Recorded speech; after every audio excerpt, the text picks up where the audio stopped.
ماذا تعني كلمة شاهد عيان؟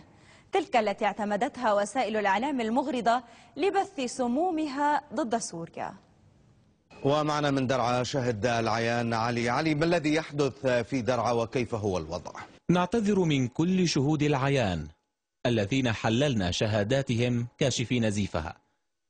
نعتذر من شهود العيان كلهم، فالخطأ على ما يبدو لم يصدر منهم. لا يستغربن أحد من أننا نعتذر ممن كشفنا كذبهم في تقارير خلت، ولكن لماذا نعتذر؟ نعتذر من باب أنه عندما يصدر العجاب من كذب وزيف من قبل الأشخاص المطالبين بالمصداقية فيما يقولون ويخبرون، فلا عتب على أحد بعد ذلك. إليكم هذه القصة من أحد مصادرنا الموثوقة مع علامة صغيرة.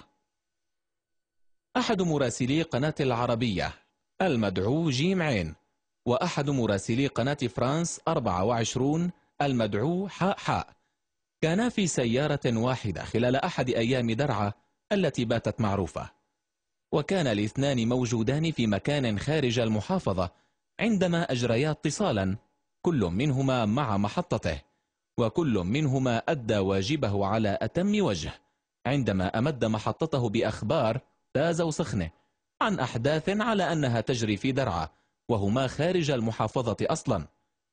ذكرنا الأحرف الأولى من اسميهما لتتأكد المحطتان الزميلتان من صدق ما نقول، وها نحن نذكر شيئا بسيطا مما جرى بينهما كعلامة ليتأكدا أننا واثقون مما نقول. فخلال الطريق مثلا اشتريا كيلو من الموز، ولمزيد من المداعبة فإن مراسل قناة العربية المدعو جيم عين هو يلي دق على صدره ودفع. على أي حال، فعندما يتصل فلان من الناس أو يتم الاتصال به ويصرح عن اسمه الأول فقط ويرشق الأخبار يمنة ويسرى، فمن شاهد العيان هذا؟ ومن يعرفه؟ ومن أين يتصل؟ وما الذي يضمن صحة ما يقول؟ ومن يضمن مكان تواجده أصلا؟ شاهد العيان يصح كوسيلة مكملة للوسائل الأخرى في كشف الحقيقة، أما أن يكون الوسيلة الوحيدة ولا وسيلة غيره فهذا استخفاف بالنفوس والعقول ليس إلا.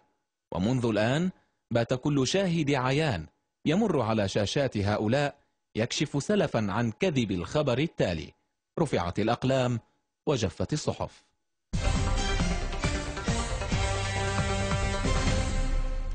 وزارة الداخلية تهيئ